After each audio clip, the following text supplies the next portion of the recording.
Welcome to We Hear Her.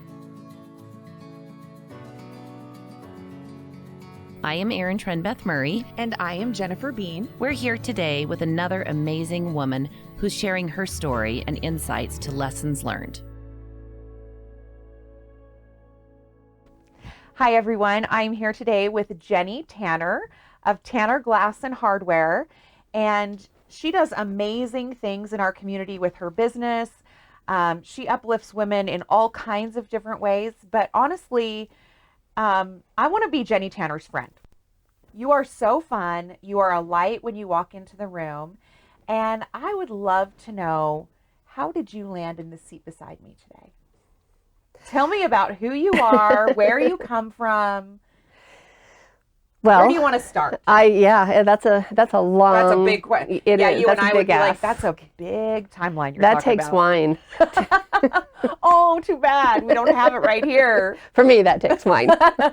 Most people can do it naturally. I have to. The more I drink wine, the more I can talk. On glass too, right? Yeah. Yes, exactly. You know, I have had 100 jobs in my life. I was a flight attendant for Delta Airlines. I lived in Atlanta for 10 years. Oh, wow. I had my first job at 13 years old working at Bratton's Seafood Restaurant on 7th East and 4th South. And right here in Salt Lake? Yes. Was that legal? Or you made it legal? I think it was legal. I washed dishes. And then wow, you were a hard worker. I was, yeah, and I think my rate of pay was $1.15 or something ridiculous like that. So I'd get these $30 checks once a month, but at 13, hey, that's a lot of money. It was a lot of money. I've been around the world. I was really lucky to travel with Delta so much, and I never really knew what I wanted to be when I grew up. And I was gonna ask you that. I tried everything. I wasn't that kid that at 4 years old, I wasn't a prodigy, a musical prodigy. I just wanted to do everything. My level of ADHD is at a really high level. You're like, and I keep operating up here. I do. I see squirrels a lot. But and you chase them. I do. I do. Yes, I can be in the middle of something really time sensitive and I get up and go look for something else to do. It drives me crazy. You're like, I can't imagine how other people feel about it. Yeah. But like I say, I've had 100 different jobs, and I just realized when I lived in Atlanta that I hadn't met the man of my dreams. I had lived there for 10 years. I loved living in Atlanta. It was a really fun place to live. Yeah. I had great friends, but it was time for me to move home. My brother and his wife had just had a baby, and my dad owned a company and said, do you want to come work for me as a sales rep? So I moved back. And that's Tanner Glass and Hardware. It's not. Oh. It's not. My dad had a different company, and his company was called TNT Sales. Okay. And he had a partner, and they did not like each other. Oh, that's tough. They did not get along. They had been in business for 27 years and just did not like each other. Wow. And so I started calling on the Park City area as a sales rep, selling doorknobs, peddling my doorknobs. And you're right. Not a lot of 4-year-olds say, I'm going to sell doorknobs when I grow up. Well, not a lot of 30-year-olds do either. I just needed a job when I moved home. Exactly. And they didn't get along, so we ended up starting our own company. They shut down that company, and we started Tanner Glass and Hardware as a family. Okay. My dad, my husband, my brother, and I. And we took some of the accounts with us that I had cultivated and nurtured. And so they came with us. So we really didn't start Tanner Glass with nothing. We had accounts. We took some of the receivables, and we all worked really hard to make Tanner Glass thrive. And the recession came. 2008? 2008 was a really tough time for us. My brother got sick. He ended up passing away in 2011. Oh. And in 2012, my dad said, I just don't want to do this anymore. It's not fun. And so I purchased the company from him. And I, at that time, started growing the business. The recession was starting to be done. We were seeing our way through it and coming back. And I started doing different things with the company. I opened a picture framing business.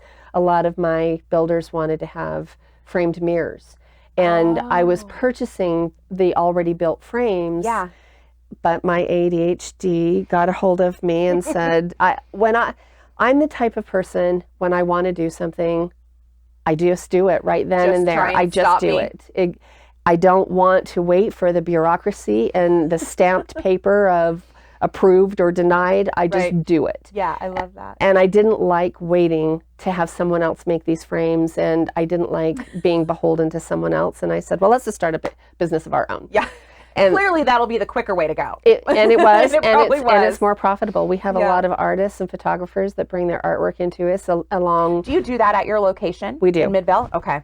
Yes. So we have two locations. We have our Park City showroom, and then we also have our Midvale location, which is the primary location. Okay. Okay. Good deal. And then I also started a commercial storefront business as well. We were already doing residential glass and mirrors. And I thought, well, why not start doing commercial storefront? Yeah. So we did a lot of stores down at City Creek. Okay. We do a lot of retail business work, and it makes up about 25% of our total business now. The commercial side of it? It does. Mm-hmm. That's just been in the last 5 or so years, or? Probably 9 years. 9 years, okay. I think it was after, I sort of did those simultaneously with the picture framing and the commercial storefront. What does your dad think of how the business has grown and evolved? My dad is a nervous Nelly all the time because it's construction, and because in my dad's generation, in their era, they always did things on a handshake. Yes. And my dad got taken quite a bit. Granted. Okay. A lot of people, he didn't have paperwork documenting that they had agreed for, to do business together, not credit applications or promises to pay on anything. But that's the way it was done back there. I remember that. I remember that. And I don't do my business. I don't run my business like that. You create a little bit more of a safety net. We do. We have systems in place that prevent people from not paying us.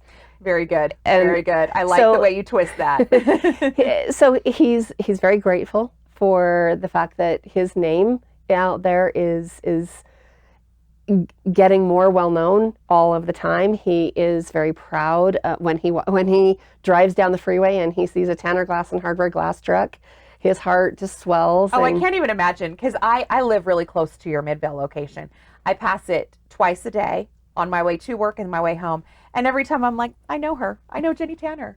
So I can only imagine how proud he is. I love when I see trucks driving down the road. And so I know that it makes him very proud. Yeah. Well, I want to go back to one thing you said that I thought was interesting about your dad's response. And that was, I want to be done. I'm not having fun anymore. And the fact that he used that word and you remembered it, and that I see you always, in whatever space you're in, having fun. What are some of the most fun things that you do as a professional? And then I want to talk about as just a fun lady in town. I think it's interesting how you evolve as you age into different aspects of. I went through the phase of really wanting to grow my business. I was in the 10,000, the Goldman Sachs 10,000 small business program back in 2012. And I was in the phase, my dad was gone, I was on my own, and I really knew how important it was for me to grow this business. Yeah. I look at being a business owner as, I have 65 employees right now, and I feed 65 families. Yes, you do. And I look at that as a very important part of who I am, and I take it very seriously.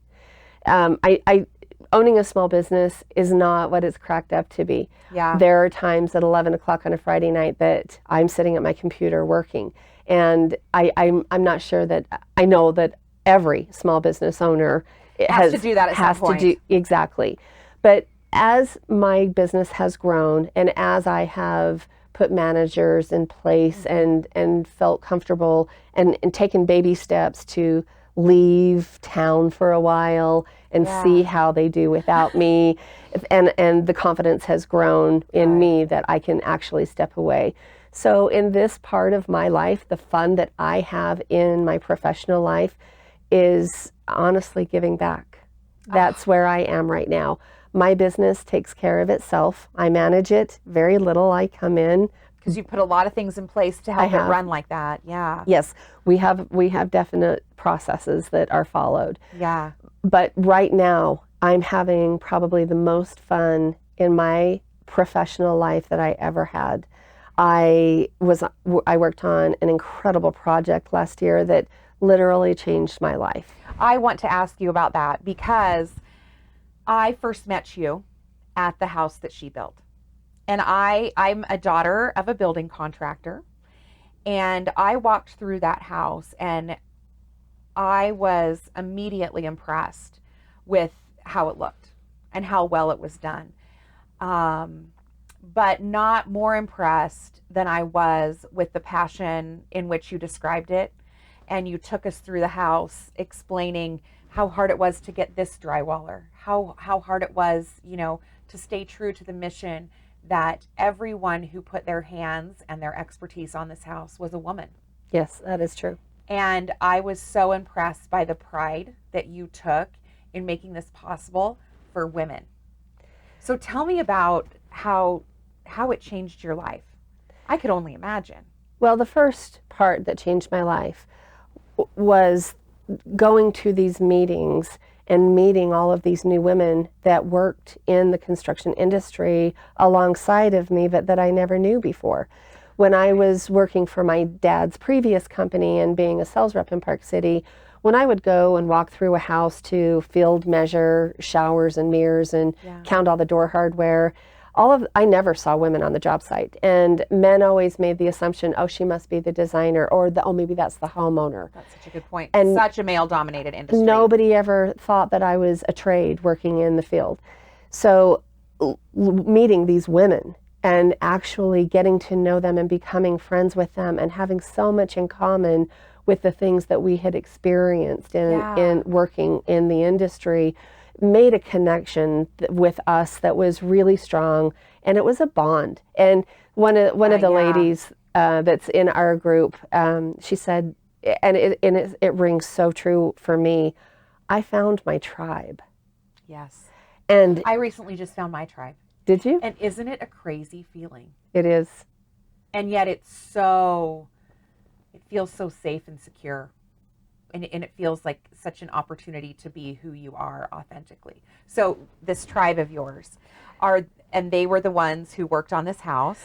Yeah, there were there were more than 100 women that actually worked on the house, from just maybe coming for a couple of days to those of us that worked on it every single day. To completion. Yeah, we had a design team, we had 5 interior designers, we had 3 general contractors that were all women that build on a daily basis custom homes. They are custom home builders. And that's a very unique thing to find. Sure. And all of them came from their fathers that were builders or families that were builders and wanted to get into the industry because they loved it so much. Right. I think the thing that drove us the most was the reason behind what we were doing. And that was to get other young women into the construction industry. Yes. There are fewer than 3% of women that work in construction in the entire United States. And that is such a small number. It is a really small number. And when you take away, there's 10.3% actually, but when you take away the designers and the realtors, it leaves 3% that actually work in the field on a daily. Construction. Right, plumbers, electricians, drywallers. Yes. So that was my passion. I didn't even think about my life prior being that I work in construction. Selling doorknobs, you don't really think that you're contributing in that way. Right. Yeah, or in an industry. Because I think of builders as out there building homes, setting forms, pouring concrete, and physically working. And so I thought, well, I just sell doorknobs. That's not really construction, but it is. It is. And so finding that tribe and having all of us have so much in common and so many similar stories to share with each other. And such a commitment and to the project. Yes, we were very committed. It was very exciting to think that once we sold this home, that we would donate a percentage to domestic violence charities. We would give scholarships and grants to young women to help them get into the trades. Not every young woman is meant to go to college. And one of my daughters being one of them. Yeah. I have a daughter that's up at the University of Utah, and college was absolutely what she wanted to do. The other one is just like me. Yeah. She has ADHD, and I want to do it all. She came to me and said, "Please don't make me go to college, Mom. The 4 years of doing homework would stifle you almost." Yeah.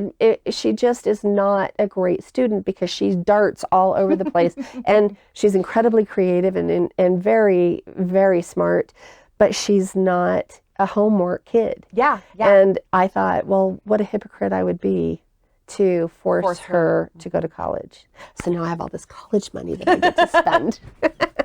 I love it. I love it. What is it like being a mother of daughters? For me, it was an incredible journey. And still is. We're still on it, huh? Yes, we are. They're both seniors, one in college and one in high school. And I'm starting to have angst about Hannah graduating from high school. Yeah. Because getting up at 6 o'clock in the morning, and so I'm still that mom that gets her up and makes sure that she has breakfast, and at 17 years old, and none of her You're friends' like, I'm clearly aware of what I'm doing here. Yes, yeah. I really enjoy being their mother.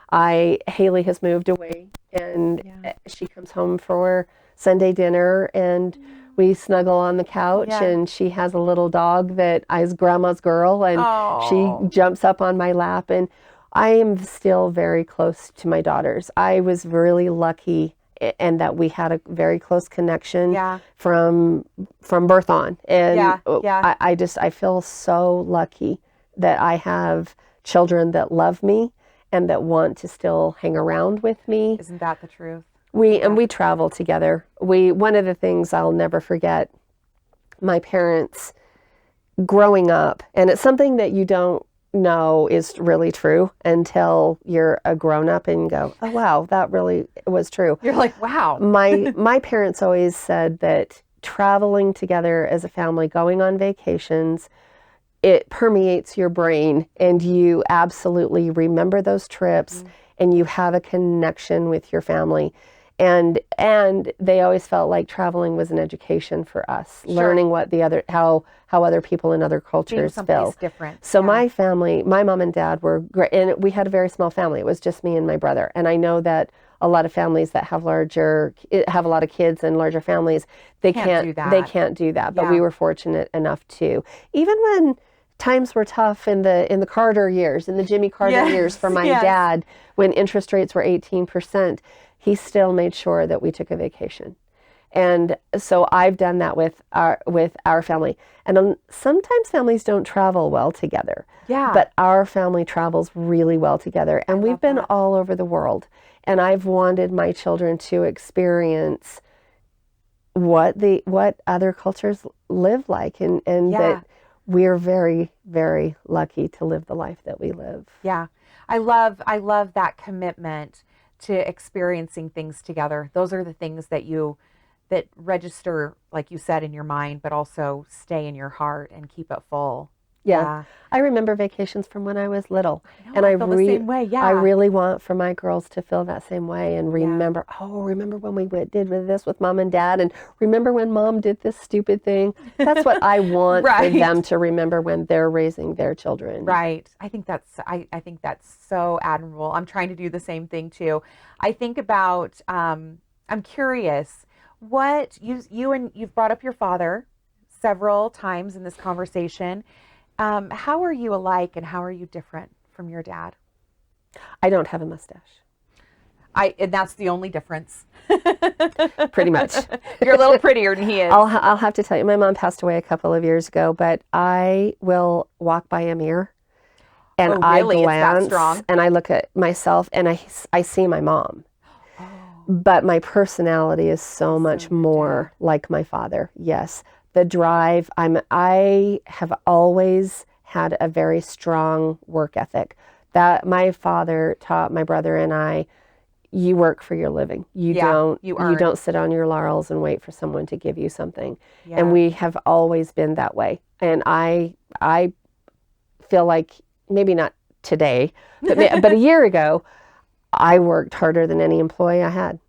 I believe you. I saw you in that house, and the way you spoke of it and interacted with who was your partner there at the time? I'm trying to remember. It was maybe Kat or Natalie or Natalie. It was Natalie. Natalie.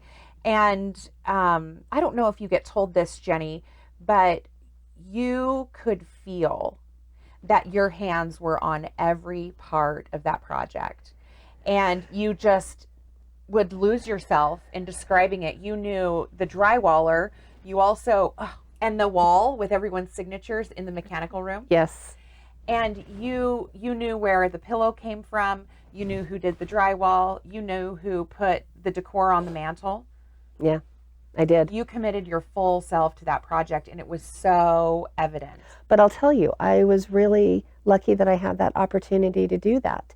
And if I hadn't had such a wonderful team at Tanner Glass that I knew was running my company every day, I was there all the time. We were there on Saturdays and Sundays working when other women couldn't, and we had to follow a schedule. We had committed to be in the Utah Valley Parade of Homes, and we knew that we had to meet this deadline, and we were all very committed to meeting that deadline. It wasn't about, well, I guess if it doesn't happen, that's okay. Par for the course. We never ever had that type of belief. We were very driven, all of us. I could feel that when I walked in there, and I want to thank you for opening your door to the house that she built so that I could learn to know you. I can't wait to keep getting to know you better. And thanks today for sharing the life that she built. Thank you. It's yours. Thank you. Thank you for taking time to hear her. Join our efforts and learn more at womenwhosucceed.org. A big thank you to our sponsor, the Clark and Christine Ivory Foundation.